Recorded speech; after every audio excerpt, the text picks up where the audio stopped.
इनकी शख्सियत ऐसी है कि जो मुस्लिम समाज को भी समझते हैं और हिंदुस्तान को भी समझते हैं, और हिंदुस्तान किसी भी एक कौम का नहीं है। और ये खुशनसीब है कि ये इन्होंने मुसलमान अपनी पढ़ाई भी मुस्लिम अलीगढ़ मुस्लिम यूनिवर्सिटी की है और ये मुस्लिम कल्चर को जानते हैं। इनके बहुत से दोस्त मुसलमान हैं और ये हमें लगता है सबसे ज़्यादा अहल है, इसलिए नहीं कि इनके मुसलमान दोस्त हैं, बल्कि खुद काबिल तारीफ है अपने क्वालिफिकेशन से, अपने एक्सपीरियंस से, अपने तजुर्बों से।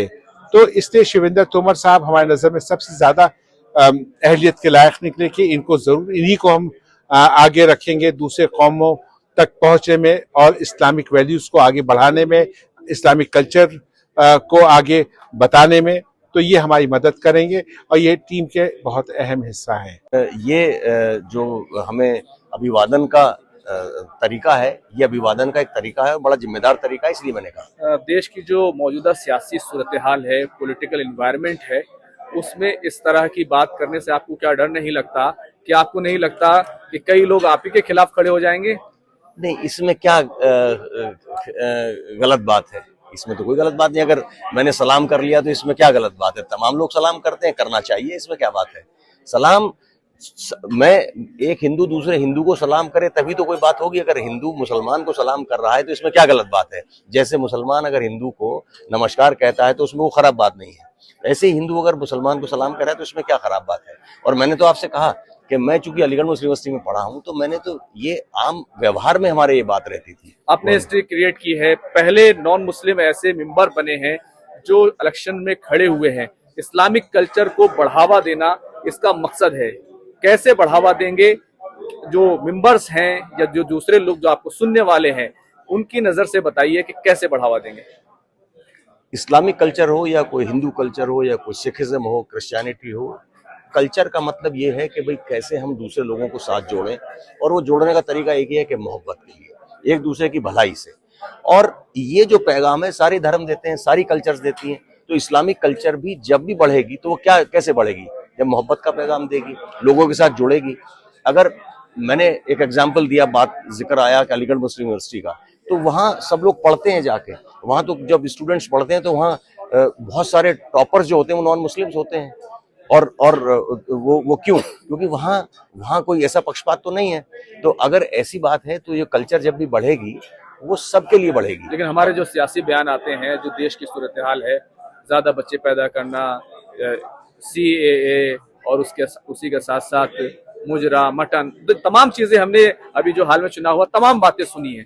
ये ऐसा क्यों होता है? देखिए, सियासी चीजों को इस्लामिक सेंटर में और या कोई भी जो दूसरे तरह के सेंटर है उसमें लाने की कोई जरूरत भी नहीं है, उस पर कोई चर्चा भी करने की जरूरत नहीं। वो जब चुनाव आते हैं तो इस तरह की चीजें हमेशा नजर आती हैं, इससे भी खराब चीजें नजर आ सकती हैं। तो इसके ऊपर कोई खास कमेंट करने की जरूरत भी नहीं है और ना इस पर ध्यान देने की जरूरत नहीं। एक बड़ा नैरेटिव बनाया गया कि कांग्रेस बनाम RSS की लड़ाई जो है इस्लामिक सेंटर में छिड़ चुकी है और उसके बाद ये आगे बढ़कर BSP तक चली गई और फिर दूसरी पॉलिटिकल सोचों तक चली गई। हमारा पैनल मेरिट पे आया है। ये पैनल खाली चुनाव के ऐलान होने के बाद नहीं आया है। जैसे कि बताया, एक कोशिश ने काम करना शुरू किया 7-8 महीने पहले से। तो हम तो उस अपने प्रोग्राम पे आए हैं, उस प्रोग्राम पे ही चुनाव लड़ रहे हैं। जीतेंगे तो उस काम को करेंगे, नहीं जीतेंगे तो उस काम को नहीं करेंगे। हमारे टीम में जो मुख्तलिफ सलाहियतमंद लोग हैं वो किसी एक इंडस्ट्री या किसी एक एजुकेशन एरिया के नहीं है, किसी एक इलाके के नहीं है, किसी एक मजहब के नहीं है। हमारी जो टीम है उसमें हर तरह के लोग मिलेंगे, चाहे वो फाइनेंस के हों, चाहे वो इंजीनियरिंग के हों, चाहे मेडिकल प्रोफेशन के हों, चाहे टीचिंग की हों।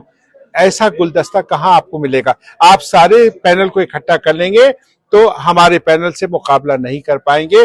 और आप क्योंकि खुद खबर नवीस हैं तो बेहतर यह है कि आप खुद मुकाबला करें, सारे पैनल के लोगों को एक साथ कर लें और मेरी टीम के पैनल के जो टीम मेंबर्स हैं उनको आप मुकाबले में लाएंगे तो इंशाल्लाह you will find them far better than anyone else. ये हमारी गारंटी है। बात ये कि हर साल एक नया सेंटर बनाएंगे और जिस दिन ये नई काबीना बनेगी, नई टीम आएगी, उसको 1 साल 12 महीने का टाइम लेगा, 1 साल का टाइम लेगा पहला कायम करने में।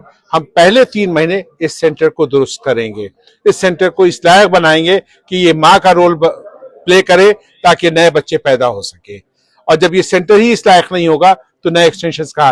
तो सबसे पहले इस सेंटर को बेहतर बनाना है और उस बेहतरी के लिए हर शख्स की जरूरत है, चाहे वो इंजीनियर हो, चाहे डॉक्टर हो, चाहे एजुकेशनिस्ट हो, चाहे किसी भी बैकग्राउंड का इंसान हो, सबकी जरूरत होगी। पहले इस सेंटर की बीमारी दूर की जाएगी, बेहतर किया जाएगा। आपने वादा किया है कि आप हेल्थ केयर के लिए करेंगे, क्या सिर्फ ये मेंबर्स के लिए काम करेगा या सेंटर पूरे? नहीं, पूरे के लिए, मेंबर्स के लिए बहुत छोटी चीज है।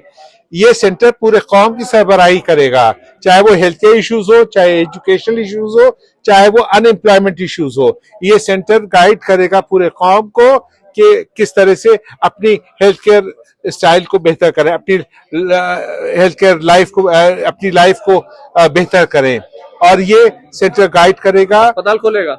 नहीं खोलेगा, बिल्कुल। ये जरूर कहेगा कि आप अपनी जिंदगी कैसे बेहतर गुजारें, कम से कम हेल्थ केयर इश्यूज आए, और कहीं पे अगर हेल्थ केयर फैसिलिटी कमी है तो ये सेंटर रिप्रेजेंट करेगा गवर्नमेंट महकमे को कि साहब आप उस इलाके में जरूर सेंटर खोलें, क्योंकि हर जगह गवर्नमेंट नहीं पहुंच पाती है तो फिर वो कॉरपोरेट को पकड़ेगा, कहीं ना कहीं मीडिएट करेगा हेल्थ केयर फैसिलिटीज को बढ़ाने में।